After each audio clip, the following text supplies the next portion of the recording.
Good day, welcome to News Now on TV360. I am Thelma Okoro.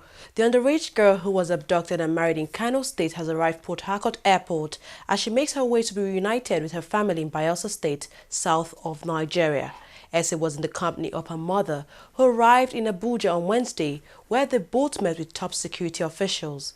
Her abductor, Yunusa Dahiru, has also been taken into custody by the Nigerian police force. Aside from kidnapping her, the man is also accused of marrying her and forcefully converting her religion to Islam. Spokesperson of the Nigerian police force, Bisi Kolawole, said the 14-year-old was released to her family after several medical and psychological tests were carried out on her.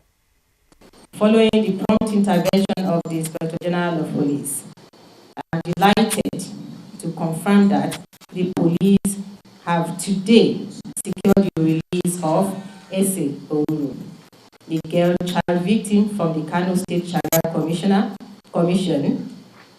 She is currently in safe custody of officers of the gender unit of the force.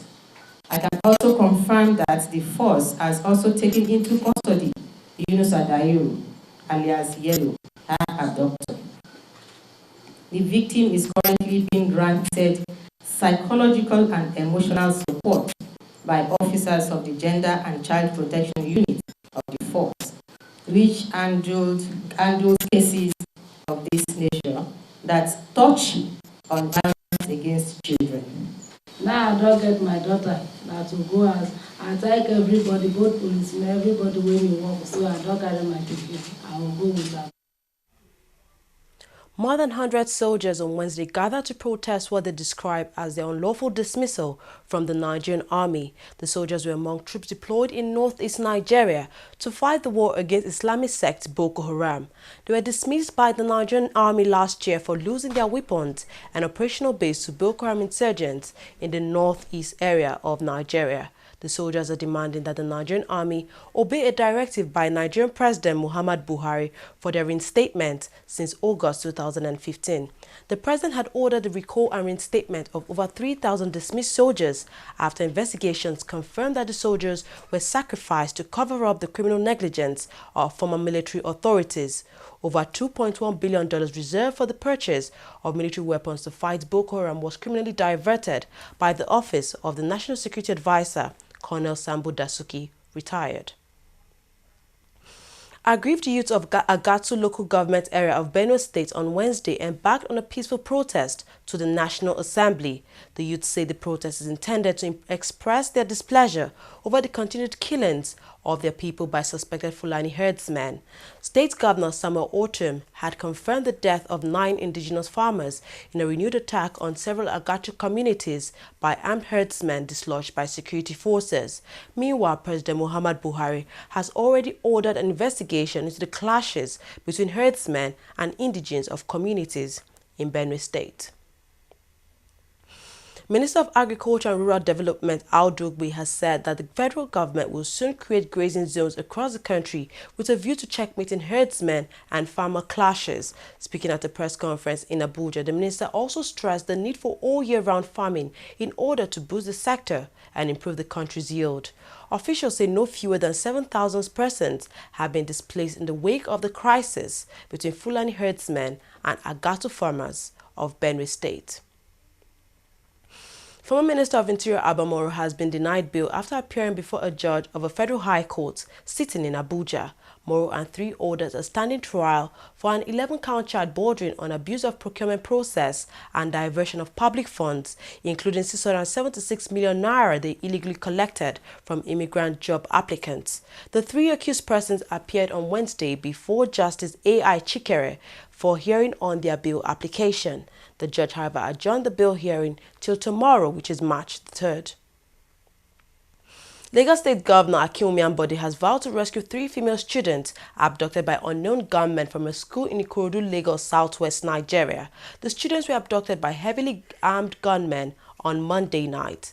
Embodying a statement signed by the Commissioner for Information and Strategy, Steve Ayorinde, condemned the incident, saying the police force and other security operatives have swung into action to ensure the students are released. He added that police officials were fully on ground at the scene of the incident, leading coordinated efforts to find the schoolgirls. It is still not known what the motive of the abductors is, as no demand for ransom has yet been made. Nigeria says its concentration is on diversifying the Nigerian economy by creating more jobs and enabling an environment for small-scale industries to thrive. Minister of State for Industry, Trade and Investment, Aisha Abubakar, said this while paying a visit to the acting DG of Standard Organization of Nigeria. The minister said Buhari administration will ensure that emphasis is placed on non-oil revenue products to engage industries to produce quality products that will be of good standard. We're trying to develop the capacity of our industries. We're engaging stakeholders in different sectors to converse, identify their challenges, and also to see what it needs and the time frame it would need for them to pick up as industries so that we can have a conclusive policy as a government. We are an agency that is supposed to ensure standardization of products throughout the country. It's a country, the geographical size of Nigeria, you know, and it's a country of 170 million people. And we are supposed to make sure that safe, affordable, and quality products are delivered to each of these 170 million people. And we are the entire institution has a personnel of 1,500. So clearly that is a major task. Turkey President Recep Tayyip Erdogan on Wednesday met with Nigeria's President Muhammadu Buhari.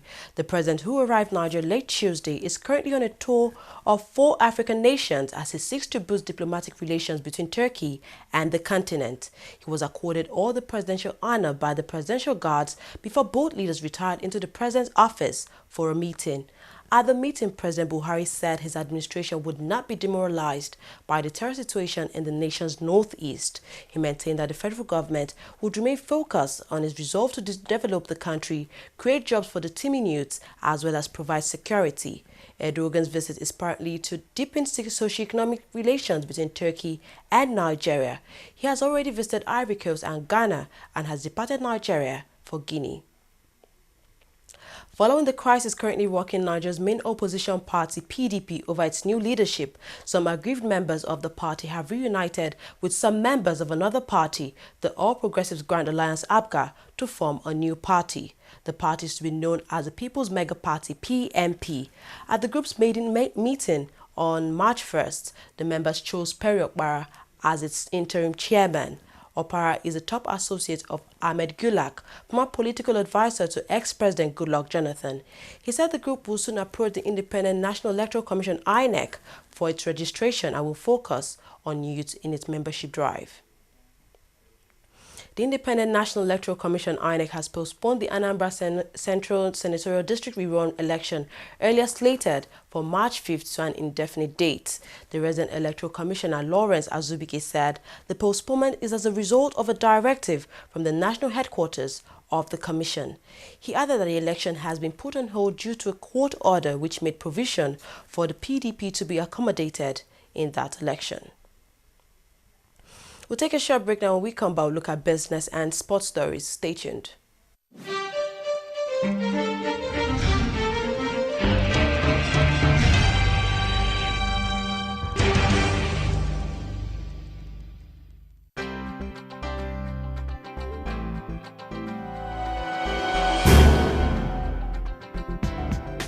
Hello, you're welcome. You're watching the Funny White Man Show, which is the biggest, the brightest, and the most entertaining show in Africa. Funny white man, funny white man, funny white man, but this way you talk, it's too much. Give me 5,000 man, that's you. It's too much. So you get it like, make you move along the street. Ah, yeah, me should like there, I'm going girl. You know, my own people, actually. Yeah, fine, it's fun. I enjoy it. And I'm one of those very few. I'm forever taking it personal. I will listen 160 million Nigerians are corrupt. How? My brother, I'm looking for you. Yeah, but it's a growth, and this is the time to build business. I know the pitfalls, I know what to do and what not to do. But there are months where you get business and months. You know how we do, how we train them. We do the way you do.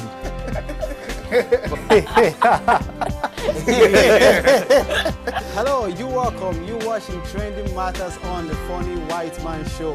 Of course, we will bring you trending issues just to entertain and tickle your fancy.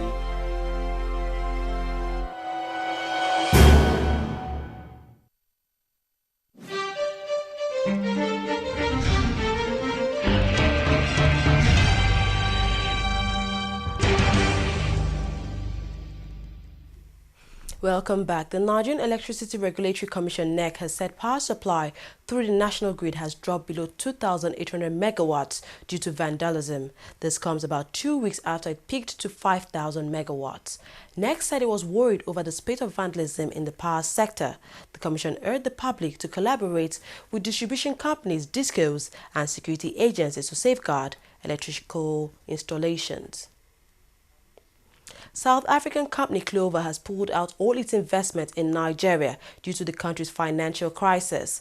In a statement issued on Wednesday, the group blamed Nigeria's current economic crisis spurred on by low global oil price for its decision to pull back on a planned expansion strategy in Africa's biggest economy. It, however, said it would continue with its plans to expand the group's operations in Botswana, Namibia, Lesotho, and Swaziland. Clover had planned to invest more than 100 million rands, which is about $6.43 million in developing its products in Nigeria, but decided against the idea due to the crisis. Nigeria is facing its worst economic crisis in years due to the slump in global oil prices. Oil edged further below $37 a barrel on Wednesday as an industry report showing a rise in U.S. crude stockpiles countered support from producer efforts to tackle supply gluts. Global benchmark Brent crude was down 27 cents at $36.54 a barrel, while U.S. crude was down 66 cents at $33.74 a barrel. Crude has collapsed from more than $100 a barrel in mid-2014, pressured by excess supply and a decision by the OPEC to abandon output cut. After more than a year of failing to agree on any steps, OPEC and outside producers stepped up diplomatic activity to fix the supply glut. Saudi Arabia, Qatar, Venezuela, and non-OPEC producer Russia said they would freeze the output cuts. A piece of wreckage from a Boeing 777, likely from MH370, was found washed ashore over the weekend on the coast of Mozambique. A U.S. official told CNN on Wednesday that the newly discovered debris is on its way to Malaysia for further examination. The Malaysia Airlines Flight 370 disappeared on March 8, 2014, with 239 people on board. The mystery of what happened to the plane remains unsolved. The search has turned up some aircraft debris, but also false leads. Moving on to Indonesia, a 7.9 magnitude earthquake has struck up the coast of western Indonesia. This is according to U.S. Geological Survey reports. The body said the earthquake struck at the southwest region of the city of Padang. There have been no immediate reports of damage, but Indonesian officials have warned of a tsunami in the regions of West Sumatra, North Sumatra, and Aceh. Large earthquakes are relatively common in and around Indonesia. Former Manchester City and Sunderland winger Adam Johnson has been found guilty of one count of sexual activity with a minor. The jury, however, found him not guilty of a second charge of sexual activity. The ex-England international had last month pled guilty to sexual activity with a child and one count of grooming. He, however, pled not guilty to 2 charges of having sex with an underage girl. He was eventually sacked by Sunderland and now faces a maximum of 14 years in prison. European football governing body UEFA has suspended Turkish club Galatasaray from the all-European competitions for 1 season for breaking financial fair play rules. UEFA said in January that the club had failed to comply with its rules governing the permitted level of financial losses. The club financial control body's investigatory chamber then referred Galatasaray to an adjudicatory chamber in January, with the club's lawyers managing to avoid a possible 2-season ban in favor of a 1-season sanction. The Turkish champions are now no longer permitted to participate in either the Europa League or Champions League in the 2016-2017 season, even if it qualifies through the Turkish league. That's all we have on news now. Thank you very much for watching. I am Thelma Okoro.